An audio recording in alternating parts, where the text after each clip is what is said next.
Have you ever tried to put someone in charge of a project only to find out that that leadership seat was kind of empty, that they didn't meet the deadline or the budget or the vision at all, and you just felt like, oh my God, this was such a waste of time. Next time, I'm just gonna do it myself.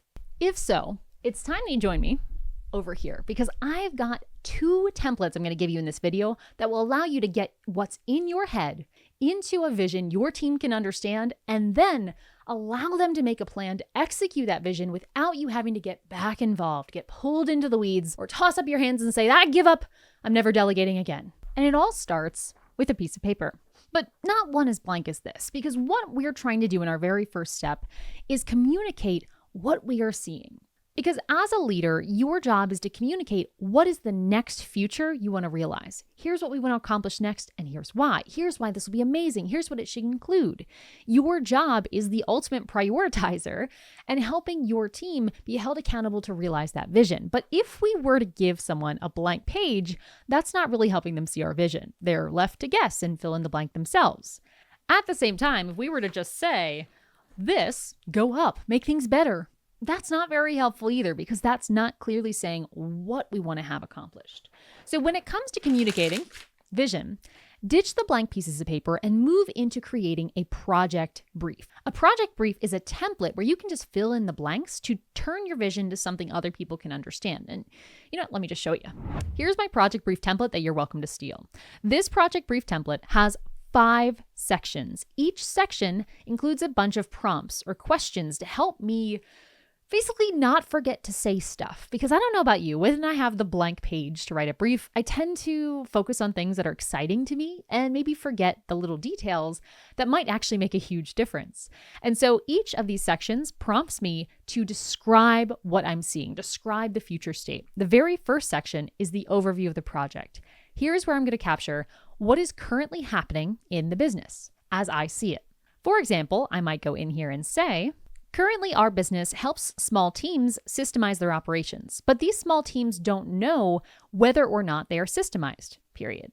We try our best to convey best practices and demonstrate the value that systemizing your business might be able to add, but without having metrics and numbers to back up our claims, it can be hard to convince senior leaders that the value of process and systems far outweighs the cost. We have had success before quantifying the value of systemizing by creating things like our email delegation calculator and other calculators that quantify the cost savings by reducing mistakes or delegating specific areas of your business, but we've never done it for the big picture. Now, forgive me for any typos because that's just voice typed as we're recording this video, but my next prompt in this brief is to talk about what life is going to be like after the project. What is the big transformation? As my fill in the blank reminder says here, we really want to make it clear why this will feel amazing for all stakeholders. Now, stakeholders I'm referring to here are C, E, and O. If you've heard me talk about this before on the channel, C means your customer. They're the most important person in your business. E means the employees or team members or contractors. And O means the owner or people with equity in the business. When we're building these projects, we want to think about how this is positively impacting each of those 3 stakeholders. And that's what we want to describe in this second section. So for example, after this project is done, we will have a simple assessment that will allow anyone to go through, answer a series of questions, and understand how systemized their business is or is not, and give them set recommendations for how they can improve their score in the future, period. New line. Anyone who takes the quiz will be able to have a sense of accomplishment by improving their score and will be able to get specific examples of what is holding their business back in terms of systems and how it is costing them time, money, and stress. This quiz will quantify systemizing your business for the first time. So that's our after. You could probably go into a little bit more detail, but just doing this live on this recording, good enough.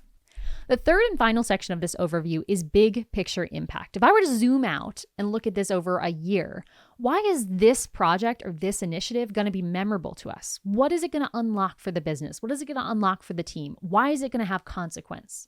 Here at ProcessDriven, we actually use a visual whiteboard that shows our future roadmap and our 2, 3, 4, 5-year vision for the business's development. So we usually just include a screenshot of this here, which actually reminds me, if you'd like to see a video on that big vision, just write the word vision in the comments below and I can make a video on that. But if you don't have some kind of visual way to show your team your strategy for the future, this is where you want to write that out in text. So this might be something like, by collecting information about the current state of systemizing your business, we will be able to make more data-informed recommendations to our clients. We'll be able to understand averages and norms in different industries, regions, and business maturities, and we'll be able to publish research and reports that will help others understand what systemizing your business really means. Period. New line.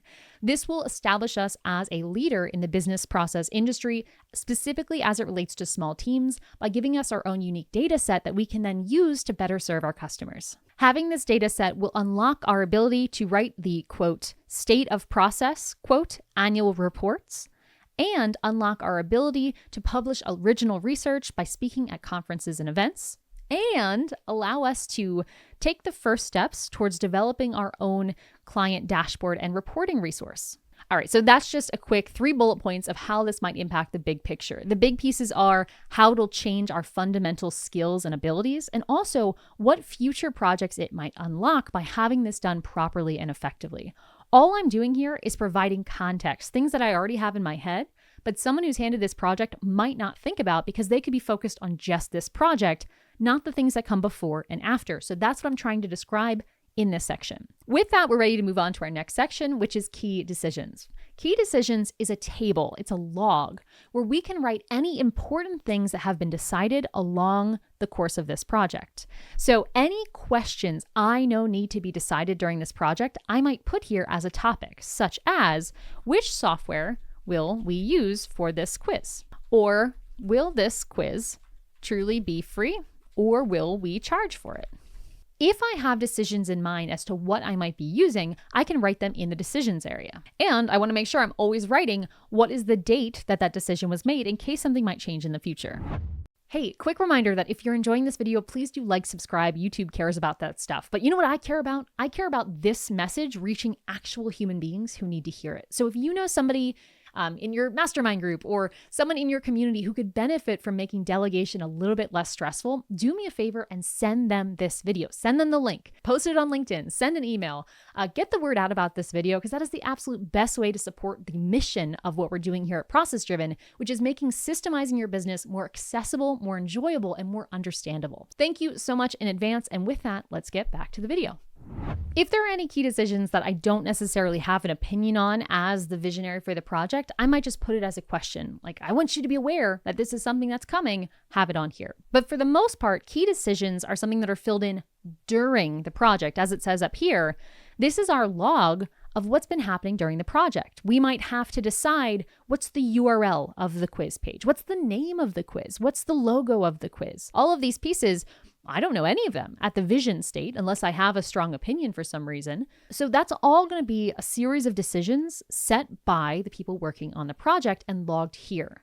They might have tasks in their own individual to-do list, or they might have sticky notes or whiteboards or whatever, but none of that stuff matters. If it's not here, it's not decided, and that's a rule that will carry through the entire project. That's how this brief becomes a living and breathing document. Once we've got these key decisions down, though, we're ready for prioritization guidelines. And this sounds more scary than it is. All it means is if you had to choose between good, fast, and cheap, which would you rather have? You know, so I've got a few variables in here just ready to go. Maybe for me, the most important thing about this project is to complete that quiz. I don't care if that means we don't meet the budget or if we don't meet the deadline. I want that quiz done. Maybe for you, what's most important is that we meet the deadline, even if the quiz ends up being shorter. The deadline's most important because you need that quiz for something else. Maybe for someone else, the budget is most important. We really can't afford to spend more time or money on this than whatever we have set because we're in a tight cash position. So above everything else, meet the budget. Whatever is most important to you in this project, outline it here. That could be quality. This is my personal favorite. Making sure that you're producing a quality that you're so proud of, you want to tell your grandma.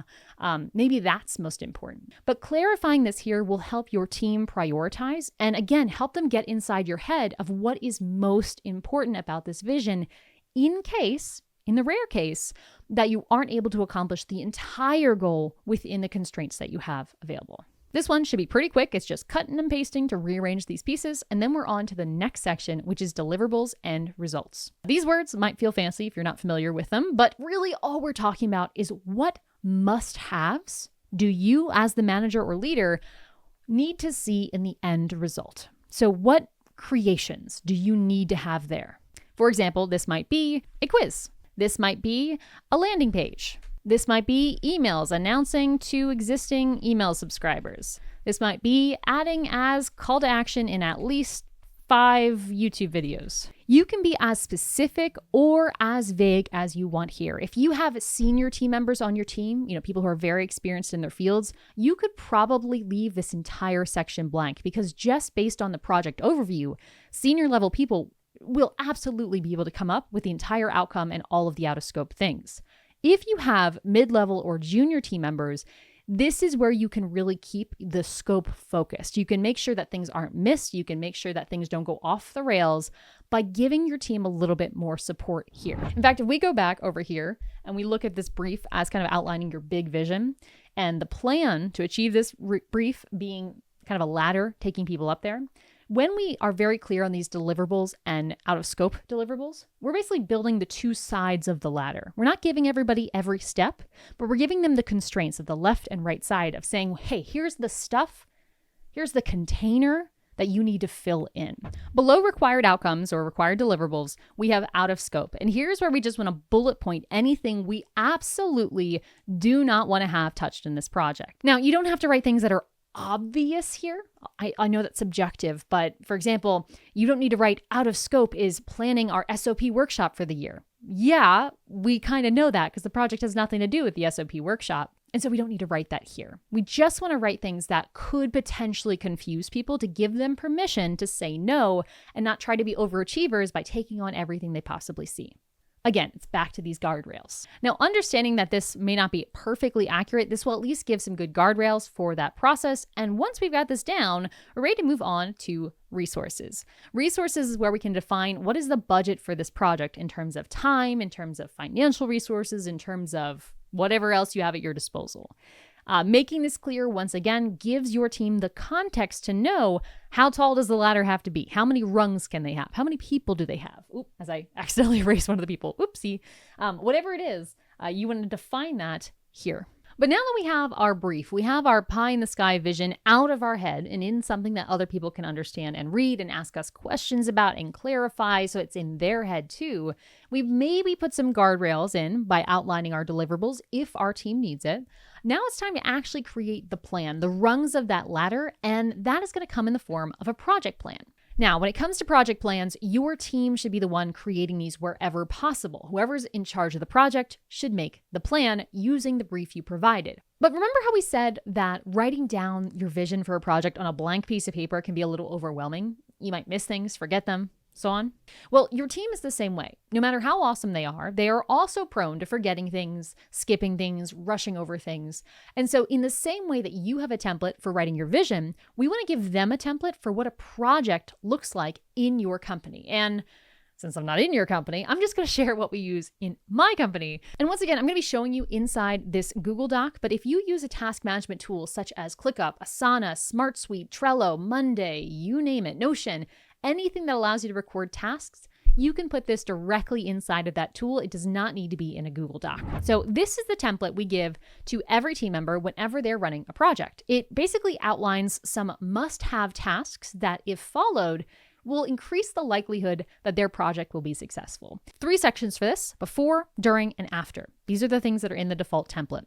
The very first thing is to create the project plan tasks. So this is basically telling somebody to, hey, create the tasks for actually realizing the vision. This is when they will read the brief that we have created in this video and then create any tasks necessary to realize that vision. At ProcessDriven, we provide a whole template of what this looks like, what to look for, common mistakes, and all of that stuff. If you'd like to see more on that, you can write the word plan in the comments below, and I could make a video on this piece as well. But this is our very first step. Once the project brief is done, we're ready to move on to the next task, which is hosting a kickoff call. This is just a conversation with all of the people involved in the project to make sure everyone now sees the vision after reviewing the project plan and reviewing the project brief. So before the kickoff call, everybody involved in the project is assigned a task to actually review the project, to review everything that's been assigned to them, to review the project brief, and to make sure that it matches their understanding. Sometimes there's going to be situations where team members need to fill in the gaps, where they're assigned a task and they need to break it down into smaller parts because they're the expert in that area. This prep all happens before the kickoff call occurs. That's how the kickoff call stays short, focused, and useful. Once these steps are done, we're ready for the kickoff call itself, which looks like this. It is a simple 4-question conversation. It can last anywhere from 5 minutes to an hour and a half if it's a really intense project. And we are going through 4 questions with all stakeholders on the call. First, can you visualize the end result? Second, what could go wrong and how can we prevent it? 3, is there anything else that's unclear? And 4, what's happening next? And this usually involves booking a call and other pieces. Because people prep before this call, oftentimes all of the questions identified are already written out inside the description of the tasks. So as a group, we're not just sharing information, we're actually problem solving together in this call. So that concludes our before tasks and rituals. Let's move on to the during ones. During a project, we have 3 rhythms we always stick to because it helps us have a successful project. Number 1, the coordinator of the project, the manager of this, the project manager, they have to update the status report every week. And this allows their manager to hold them accountable, or us, to hold them accountable. All this involves is writing a 1-sentence summary of where the project is at and updating the status. The status options are on track, at risk of getting behind, but we have a plan, or behind and we don't have a plan, oh my God, help us now. Those are our 4 options. So every week, the coordinator is responsible for updating this status and writing a 1-sentence summary of what's going on. This is important because it gives people outside of the project a peek inside and gives us an opportunity to know, oh my gosh, are things getting off schedule or not? Next up, I'm actually going to skip one. We'll move on to this one. We have a weekly call for the project. These are typically scheduled for 30 minutes, but they often go much less. This is just a weekly call to check in on what happened in the project, what's coming up next, and if there's anything in anyone's way. So these are just basic Scrum calls once a week for the duration of the project. If a project is moving very quickly or it has a very tight turnaround, we might up this to 2 times a week. The faster the project, the more frequent the Scrum call. Last but not least, our final task is again one for everybody.